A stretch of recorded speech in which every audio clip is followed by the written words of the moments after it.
Assalamualaikum warahmatullahi wabarakatuh. Alhamdulillah, di video kali ini kita bisa berjumpa kembali dalam tatap maya materi yang kedua, yaitu metodologi dalam ilmu sosiologi. Semoga yang menyaksikan dalam keadaan sehat walafiat. Apabila ada yang sedang sakit, semoga segera disembuhkan. Amin amin ya robbal alamin. Buat yang belum kenal dengan saya, perkenalkan, nama saya Samsul Bahri. Saya adalah dosen sosiologi di IAIN Pekalongan dan juga Ketua Umum Brandilog Sosiologi Indonesia.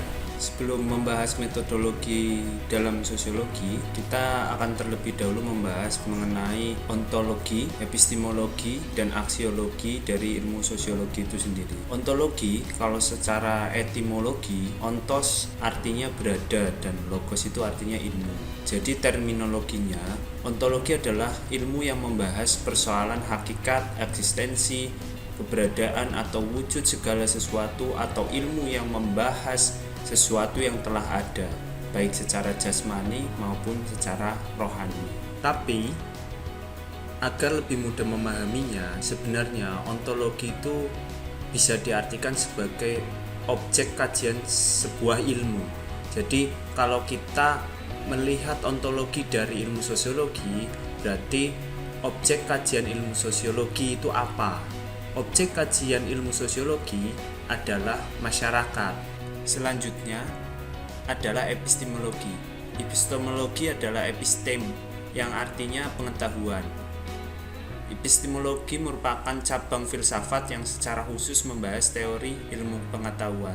Jadi, agar lebih mudah memahaminya, epistemologi bisa diartikan sebagai metode atau teori yang ada pada sebuah ilmu pengetahuan. Kalau epistemologi dalam ilmu sosiologi berarti merupakan metode dan teori-teori sosiologi.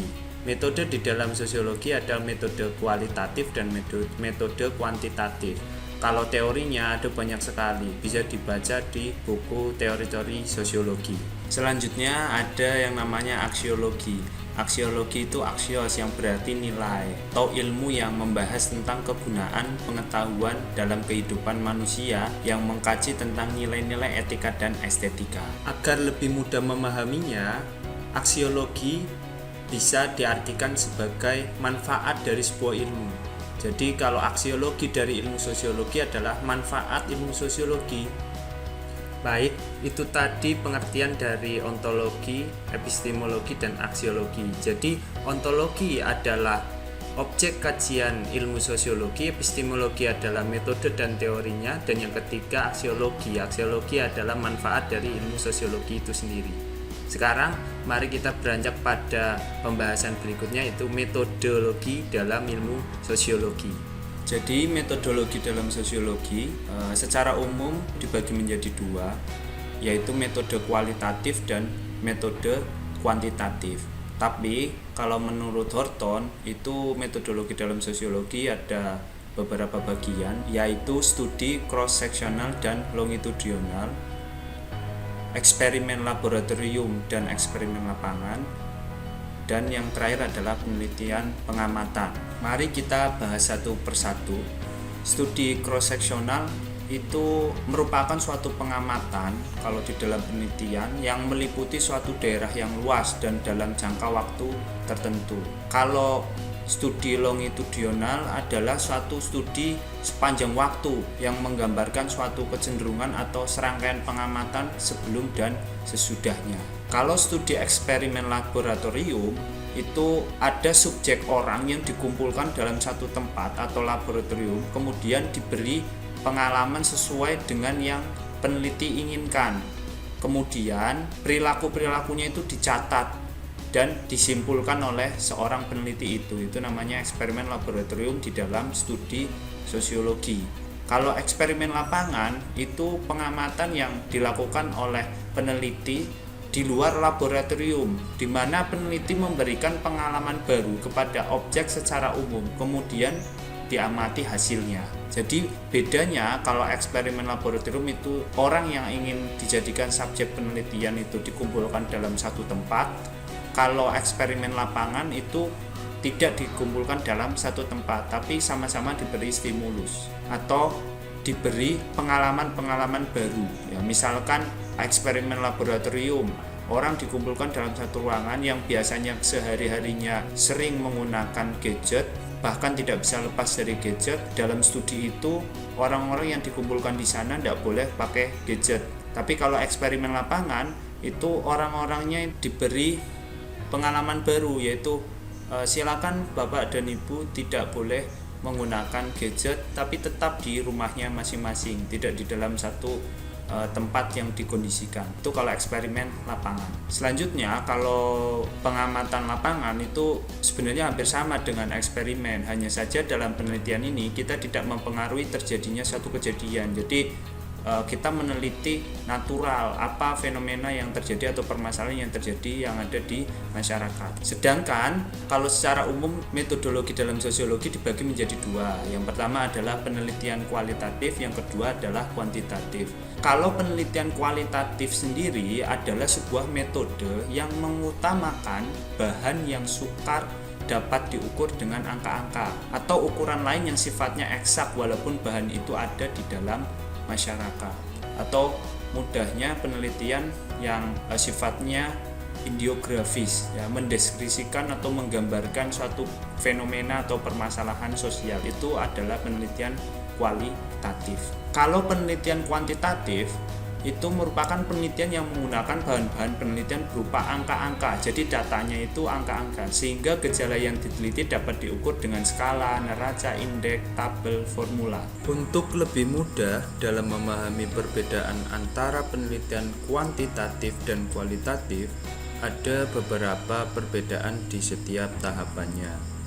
Yang pertama adalah perspektif.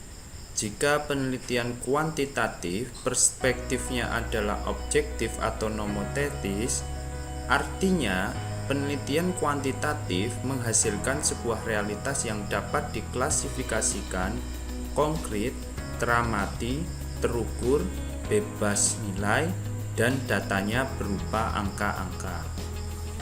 Jika penelitian kualitatif perspektifnya adalah subjektif atau ideografis, artinya penelitian kualitatif menghasilkan sebuah realitas yang ganda, subjektif atau terikat nilai yang dibawa oleh peneliti dan sumber data, datanya holistik, dinamis, dan berupa penggambaran secara deskriptif, serta merupakan hasil konstruksi dan pemahaman seorang peneliti. Tekanannya pada penelitian kuantitatif adalah kuantifikasi rata-rata atau kecenderungan. Hubungan antara variabel bersifat kausal, sebab akibat pengaruh hubungan antara variabel X dan Y. Itu kalau kuantitatif. Kalau tekanan pada penelitian kualitatif adalah proses kejadiannya. Bagaimana seorang peneliti bisa menggambarkan secara detail mengenai penelitiannya. Jadi seorang peneliti kualitatif harus memiliki hubungan interaktif dengan sumber data agar bisa memperoleh makna dari sebuah penelitian yang dilakukan. Sekarang strategi penelitiannya. Kalau kuantitatif menggunakan jenis survei, sensus, eksperimen, dan kuasi eksperimen. Kalau kualitatif itu jenisnya ada fenomenologi, studi kasus, grounded theory, etnografi, PAR, studi krisis, dan lain-lain. Kalau teknik samplingnya, kalau kuantitatif pakai random, strata, populasi, atau sistemik. Kalau kualitatif itu caranya snowball atau purposive sampling. Sedangkan kalau pengumpulan datanya, kalau kuantitatif itu pakainya kuesioner, angket. Kalau kualitatif pakainya wawancara mendalam, observasi, dan focus group discussion atau FGD. Sedangkan kalau analisisnya, kuantitatif itu analisis nanti setelah semua data terkumpul dengan statistik atau verifikasi. Sedangkan kalau kualitatif itu analisisnya mengikuti proses pengumpulan data dengan cara perbandingan dan keterkaitan antara data satu dengan data yang lainnya. Nah, kalau data penelitian kuantitatif itu berupa angka dan perhitungan, kalau kualitatif itu datanya adalah kutipan pernyataan dari hasil wawancara yang peneliti lakukan. Larangan dalam melakukan penelitian kuantitatif adalah subjektif, sehingga hubungan peneliti dengan yang diteliti harus bersifat independen agar bisa terbangun objektivitas. Kemudian, larangan dalam penelitian kualitatif adalah epos, bracketing, going native, atau si peneliti menyimpulkan secara dini sebelum semua data terkumpul dan sebelum data-data yang ditemukan sudah membosankan, jenuh, atau itu-itu saja. Pendekatan penelitian kuantitatif itu ada 4. Yang pertama, survei. Survei adalah teknik pengumpulan informasi yang dilakukan dengan menyebarkan angket kepada responden yang menjadi sampel dalam sebuah populasi penelitian. Contohnya, angket penelitian penyebar luasan berita hoaks di Pekalongan. Tidak semua warga Pekalongan harus mengisi angket penelitian tersebut, tapi hanya warga Pekalongan yang menjadi sampel sebuah penelitian itu saja sesuai kriteria penelitian yang mengisi angket surveinya. Yang kedua, ada jenis eksperimen. Eksperimen seperti yang sudah dijelaskan sebelumnya, kata lain dari eksperimen laboratorium. Yang ketiga, ada kuasi eksperimen, adalah eksperimen lapangan. Dua hal itu kan sudah dijelaskan sebelumnya. Yang keempat, ada sensus. Sensus adalah teknik pengumpulan informasi yang dilakukan dengan menyebarkan angket kepada seluruh populasi penelitian. Contohnya sensus penduduk 2020 di Indonesia. Pendekatan penelitian kualitatif itu ada 9. Yang pertama adalah grounded theory. Grounded theory adalah penelitian yang menekankan penemuan teori dari data observasi secara empirik di lapangan dengan metode induktif, atau menemukan teori dari sebuah data, atau generatif, penemuan atau mengkonstruksi beberapa teori menjadi teori baru. Itu yang pertama. Yang kedua, ada studi kasus. Studi kasus adalah penelitian yang bertujuan secara khusus menjelaskan dan memahami objek yang diteliti secara khusus sebagai suatu kasus yang akan dipecahkan. Yang ketiga, ada etnografi. Penelitian ini diterapkan untuk mengumpulkan data empiris tentang makna sosiokultural dan budaya. Yang keempat, ada fenomenologi, adalah sebuah penelitian inquiry deskriptif yang meletakkan perhatiannya pada studi atas penampakan, akuisisi, pengalaman, dan kesadaran. Secara mudah, fenomenologi dapat dipahami sebagai studi mengenai pengalaman dan bagaimana pengalaman itu terbentuk, atau bahasa lainnya adalah struktur kesadaran dan struktur pengetahuan. Yang kelima, ada deskriptif kualitatif, merupakan sebuah penelitian yang memanfaatkan data kualitatif dan dijabarkan secara deskriptif. Yang keenam, ada studi kritis. Studi kritis adalah penelitian yang memiliki tujuan untuk mengembangkan kesadaran kritis dan tindakan kritis partisipan penelitian dalam menghadapi masalah-masalah sosial. Yang ketujuh, ada hermeneutika, adalah penelitian mengenai interpretasi makna, menafsirkan, memberi pemahaman atau menerjemahkan.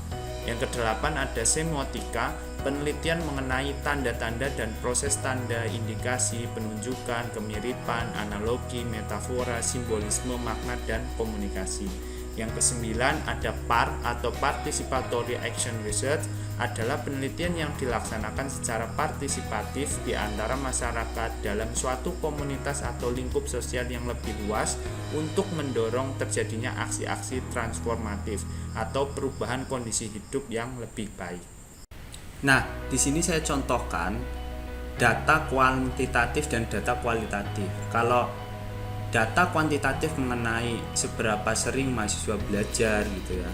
Nah, kalau data kuantitatif itu mahasiswa yang belajarnya 1 jam sampai 4 jam berapa persen, mahasiswa yang belajarnya lebih dari 4 jam berapa persen, itu data kuantitatif. Tapi kalau data kualitatif itu berupa penggambaran ya pada saat kita melakukan wawancara atau penelitian di lapangan.